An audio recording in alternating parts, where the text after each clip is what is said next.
Hi friends, ஒரு cup உளுந்த வச்சு சுவையான சூப்பரான மினி ஜாங்கிரி நம்ம வீட்டிலேயே எப்படி தயார் பண்ணுறதுன்னு பார்க்கலாம். வீடியோக்குள்ளே போய் பார்ப்போம் வாங்க. இந்த ஜாங்கிரியை நம்ம சட்டுன்னு செஞ்சிடலாம். அதாவது நம்ம கடையில் தான் ஜாங்கிரி வாங்குவோம். ஏதாச்சும் விசேஷம்னாலும் வீட்டில் விசேஷம்னாலும் ஆர்டர் கொடுத்து செய்வோம். ஆனால் இந்த மாதிரி நம்ம ஒரு கப்பு உளுந்த வச்சு வீட்டில் எப்படி செய்யலான்ட்டு பார்க்கலாம். உளுந்த அரை மணி நேரம் ஊற வச்சு நல்லா தண்ணியை வடிச்சிட்டு இந்த பக்குவத்தில் மிக்ஸி ஜாரில் போட்டு அரைச்சி எடுத்துக்கங்க. அரைச்ச மாவுலேயே அந்த கிறிஸ்பி வர்றதுக்காக கொஞ்சமாக அரிசி மாவு சேர்த்துக்கிறேன். அதையும் மிக்சிலே சேர்த்து நல்லா அரைச்சிக்கிறேன். அரிசி மாவு நல்லா அரைஞ்சதும் இதில் கொஞ்சமாக ஃபுட் கலர் ஆரஞ்சு கலர் சேர்த்துக்கிறேன். அப்போ தான் நமக்கு ஜாங்கிரி ஷேப்புலேயும் கிடைக்கும், ஜாங்கிரி கலர்லேயும் கிடைக்கும். பார்க்கவே சாப்பிட்ணும் போல் இருக்கும். அந்த மாதிரி ஒரு கலர்ஃபுல்லாக இருக்கும். இப்போ மாவெல்லாம் அரைச்சிட்டு ஒரு பாத்திரத்தில் எடுத்துக்கலாம். நான் என்ன செய்ய போகிறேன்னா, கோன் மாடலில் பேப்பர் விற்கிது, அந்த மாதிரி தான் நான் செய்ய போகிறேன். உங்கள்கிட்ட பால் கவர் இருந்தாலும் செஞ்சுக்கலாம், இல்லை ஜாங்கிரிக்குன்னு நெட்டு துணி இருக்குது, அதையும் வாங்கிக்கலாம். எதுவுமே இல்லைன்னா பால் கவரில் செஞ்சுக்கலாம். இந்த மாதிரி அந்த கவரில் மாவை ஃபில் பண்ணிவிட்டு அடியில் லைட்டாக கட் பண்ணிங்கன்னா ஹோல் வரும். உங்களுக்கு எந்த சைஸுக்கு தேவையோ அந்த அளவுக்கு ஹோல் போட்டுங்க. இந்த மாதிரி தட்டையான தோசைக்கல்லில் உங்களுக்கு பெரிய ஜாங்கிரி வேணுனாலும் புழிஞ்சிக்கலாம், மினி ஜாங்கிரி வேணுனாலும் புழிஞ்சிக்கலாம். இந்த மாதிரி புழிஞ்சிட்டு ஒரு பக்கம் சிவந்ததும் மறுபக்கம் திருப்பி போட்டுருங்க. கொஞ்ச நேரம் சென்று மறுபக்கமும் நல்லா வெந்ததும் எடுத்து ஒரு பாத்திரத்தில் எண்ணெயெல்லாம் வடித்து வச்சுக்காங்க. நம்ம சர்க்கரை பாகு காய்ச்ச போகிறோம். இதில் கம்பி பதமே வேணாம். கம்பி பதம்ன்ட்டு காய்ச்சிட்டிங்கன்னா அதில் ஜூஸியாக கிடைக்காது, ஜாங்கிரி உள்ள ஜீரா போகாது, அது மேலே அப்படியே ஒயிட் கலராக மாறிடும். நம்ம என்ன செய்ய போகிறோன்னா, தேவையான அளவுக்கு சீனி எடுத்து அதை நல்லா கரைச்சி வடிகட்டிட்டு மறுபடியும் அதே பாத்திரத்தில் போட்டு நல்லா கொதிக்க வச்சு ஒரு பிசுபிசுப்பு தன்மை இருந்தால் போதும். இதில் நம்ம ஏலக்காய் பவுட்ரு சேர்த்து நல்லா கொதிக்க வச்சு ரெடியாக வச்சுக்க போகிறோம். இப்போது ஜாங்கிரி மாவு எல்லாத்தையும் போட்டு ஜாங்கிரி ரெடி பண்ணி வச்சுக்க போகிறோம்.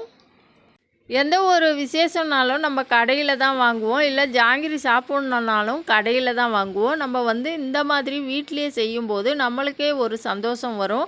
வீட்டில் உள்ளவங்க எல்லாருமே தாராளமாக சாப்பிட்லாம். அவ்வளோதான், ஜாங்கிரி தயாராகிடுச்சு. ஒரு பாத்திரத்தில் எல்லாத்தையும் சேவ் பண்ணி வச்சுக்கலாம். நம்ம ஜாங்கிரி செய்கிறதுக்கு முன்னாடியே சர்க்கரை பாவுலாம் ரெடி பண்ண வேணாம். நம்ம ஜாங்கிரியை பொறுமையாக செஞ்சு எண்ணெயெல்லாம் வடிச்சிட்டு ஒரு பாத்திரத்தில் அள்ளி வச்சுட்டு கூட தனியாக அப்புறமா சர்க்கரை பாவு ரெடி பண்ணிக்கலாம். அந்த மாதிரி தான் நான் செய்கிறேன். பாருங்கள், ஜாங்கிரிலாம் எண்ணெய்லாம் வடிஞ்சு தயாராக இருக்குது. இப்போ சர்க்கரை பாவில் போட்டுடலாம். சர்க்கரை பாகில் ஜாங்கிரிங்களை போட்டுட்டு ஒரு 2 நிமிஷத்துக்கு கொதிக்க வச்சுட்டு 2 நிமிஷத்துக்கு பிறகு அடுப்பை நிறுத்திட்டு மூடி போட்டு ஒரு 10 நிமிஷம் வெயிட் பண்ணுங்கள். இப்போ சுவையான சூப்பரான மினி ஜாங்கிரி நம்ம வீட்லேயே தயார் பண்ணியாச்சு.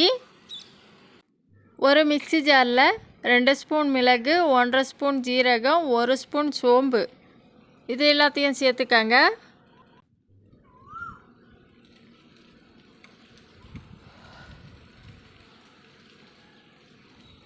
பத்து பல்லு பூண்டு, ஒரு துண்டு இஞ்சி, அரை மூடி தேங்காய், ஒரு தக்காளி, 2 வெங்காயம், பச்சை மிளகாய், தேவையான அளவுக்கு ஊற வச்ச துவரம்பருப்பு, இதை சேர்த்துட்டு நான் காரத்துக்கு இன்னும் 2 பச்சை மிளகாவும் இஞ்சியும் கொஞ்சம் சோம்பும் சேர்த்துக்கிறேன். இது எல்லாத்தையும் அரைச்சிட்டு ஒரு பாத்திரத்தில் சேர்த்துட்டு பொடிசாக நறுக்கிய வெங்காயம், தேவையான அளவுக்கு உப்பு, இதை சேர்த்துட்டு உருண்டை வடிவம் கொடுங்க. இந்த மாதிரி பிடிச்சிட்டு எண்ணெயை சூடாக்கிக்கங்க. எண்ணெய் சூடானதும் ஒவ்வொரு உருண்டையும் எடுத்து உள்ளங்கையிலையோ இல்லை உங்களுக்கு எது வசதியோ அந்த அளவுக்கு தட்டி பொரிச்சு எடுங்க. இப்போ பாருங்கள், சுவையான சூப்பரான துவரம்பருப்பை வச்சு சுவையான மசால் வடை தயார் பண்ணியாச்சு. இந்த மாதிரி உங்கள் வீட்டில் செஞ்சு பாருங்கள், எப்படி இருந்துச்சுன்ட்டு கமெண்ட்டில் சொல்லுங்கள். இது சாப்பிட சுவையாக இருக்கும். நம்ம கடலைப்பருப்பே தேவைப்படாது, துவரம்பருப்பை வச்சு நம்ம மசால் வடை தயார் பண்ணியாச்சு. நீங்கள் துவரம்பருப்பில் தான் இந்த வடை செஞ்சீங்கன்னு யாருமே கண்டுபிடிக்க முடியாது. கடலைப்பருப்பு மாதிரியே இருக்கும். ஈவினிங்கில் இந்த மாதிரி ஸ்நாக்ஸு செஞ்சு அசத்துங்க. நம்ம சேர்த்துருக்கிற மசாலாலாம் சேர்த்து சூப்பராக இருக்கும். இதை சைடிஷாகவும் தொட்டுக்கலாம். 1 கப்பு ஓட்ஸ் எடுத்து வெறும் வாணலில் ஒரு 5 நிமிஷத்துக்கு நல்லா சிம்மில் அடுப்பை வச்சுட்டு நல்லா வறுத்து எடுத்துக்கங்க. நல்லா சிவந்து வர்ற மாதிரி பக்குவத்தில் வறுத்து எடுத்துக்கங்க. வறுத்ததை நல்லா ஆற வச்சிடுங்க. இந்த ஓட்ஸு கஞ்சி சாப்பிட்றதால நம்மளுக்கு வெயிட்டு தேவையில்லாத கொழுப்பெல்லாம் கரைஞ்சிடும். இதை பிரேக்ஃபாஸ்ட்டுக்கு நம்ம செஞ்சு சாப்பிட்லாம். ஒரு 1/2 லிட்ரு பாலை நல்லா கொதிக்க வச்சுட்டு அதில் இந்த ஓட்ஸை சேர்த்து நல்லா மிக்ஸ் பண்ணிக்கங்க.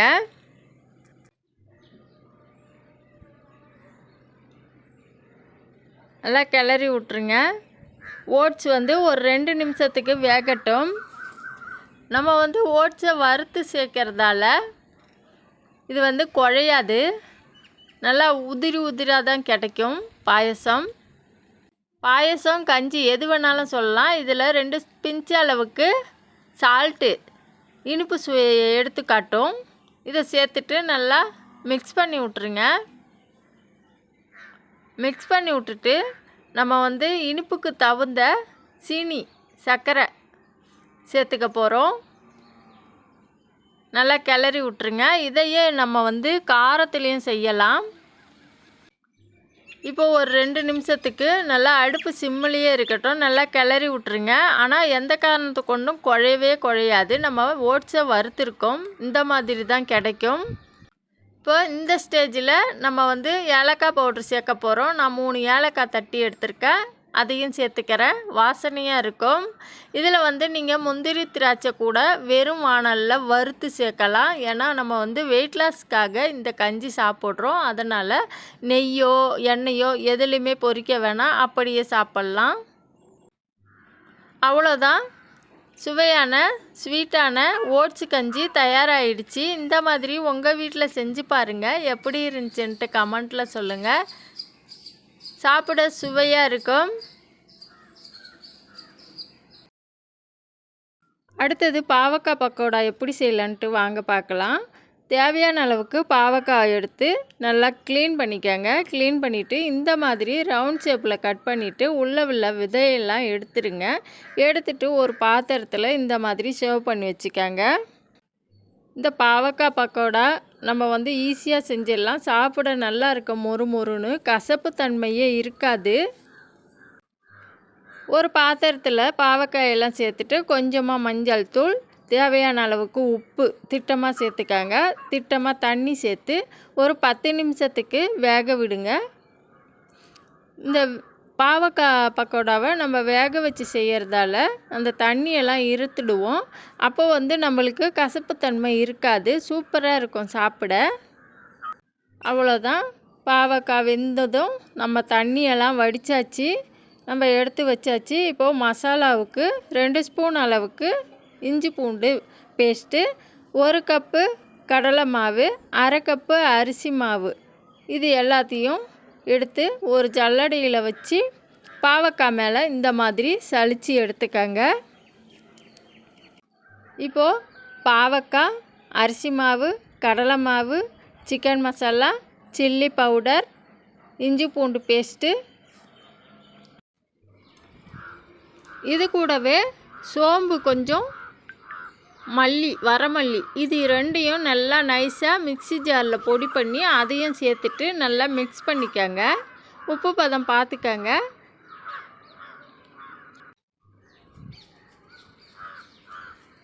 இப்போது உப்பு லைட்டாக சேர்த்துக்கிறேன் நான். இதையும் பிசைஞ்சிட்டு அப்படியே ஒரு மூடி போட்டு ஒரு 10 நிமிஷத்துக்கு வச்சுருங்க. நல்லா உப்பு காரம்லாம் அதில் ஏறும். இப்போது எண்ணெயை சூடாக்கிட்டு, எண்ணெய் நல்லா சூடானதும் கொஞ்சம் கொஞ்சமாக போட்டு பொன்னிறமாக எடுத்து பொரிச்சு பாருங்கள். இப்போ பாருங்கள், சுவையான சூப்பரான பாவக்காய் பக்கோடா நம்ம வீட்லேயே தயார் பண்ணியாச்சு. இந்த பாவக்காய் பக்கோடா சுகர் பேஷண்ட்டுக்கெல்லாம் நல்ல மருந்து. நம்ம வந்து கடையில் வாங்கும்போது 50 ரூபாவோ 100 ரூபாவோ எவ்வளோ கொடுத்தாலும் நம்ம குடும்பத்துக்கு கரெக்டானது. இதே மாதிரி 1 கிலோ பாவக்காய் வாங்கி செஞ்சிங்கன்னா தாராளமாக நம்ம ஃபேமிலிங்கில் உள்ள எல்லாருமே தாராளமாக நிறைவாக சாப்பிடலாம். பாருங்கள் எவ்வளோ மொறு மொறுன்னு வந்திருக்கு பாருங்கள். இப்போ வந்து பபுள்ஸ் எல்லாம் அடங்கி மேலே எழும்பி வரும். அந்த ஸ்டேஜில் நம்ம எடுத்துட வேண்டியது தான் இந்த மாதிரி கோல்டன் ப்ரௌன் கலரில். சில பேர் பாவக்காய் பக்கோடானா கசக்கும்னு நினைப்பாங்க. ஆனால் இந்த மாதிரி மெத்தடில் நீங்கள் செய்யும்போது கசப்புத்தன்மையே இருக்காது. பசங்களுக்கும் ரொம்ப பிடிக்கும். அதே மாதிரி நம்ம வந்து பசங்களுக்கு பாவக்காய் பொரித்து சாப்பிடும்போது பாவக்காய் விரும்பி சாப்பிட மாட்டாங்க கசக்குன்ட்டு. இந்த மாதிரி பக்கோடாவாக செய்யும்போது மொறு மொறுன்னு சூப்பராக இருக்கும், சாப்பிட்டுக்கிட்டே இருப்பாங்க. இந்த வீடியோ பிடிச்சிருந்தா லைக் பண்ணுங்கள், கமெண்ட் பண்ணுங்கள். அடுத்தது எறா பக்கோடா, அதாவது ப்ரான் 65. அதுக்கு நான் 1 கிலோ எறா எடுத்து நல்லா க்ளீன் பண்ணிக்கிறேன். க்ளீன் பண்ணதை ஒரு பாத்திரத்தில் சேர்த்துக்கிறேன். சிக்கன் பக்கோடா செய்வோம்ல அதே மெத்தட் தான், சூப்பராக இருக்கும் சாப்பிட. இதில் கொஞ்சமாக இஞ்சி பூண்டு paste, colour powder,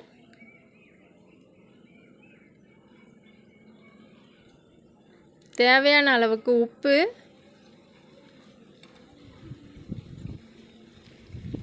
chicken masala நான் ஒரு பாக்கெட்டையும் சேர்த்துக்கிறேன், சில்லி பவுடர் நான் குழம்பு மிளகாய் தூள் தான் சேர்த்துக்கிறேன். இதில் ஒரு முட்டை சேர்த்துக்கலாம்.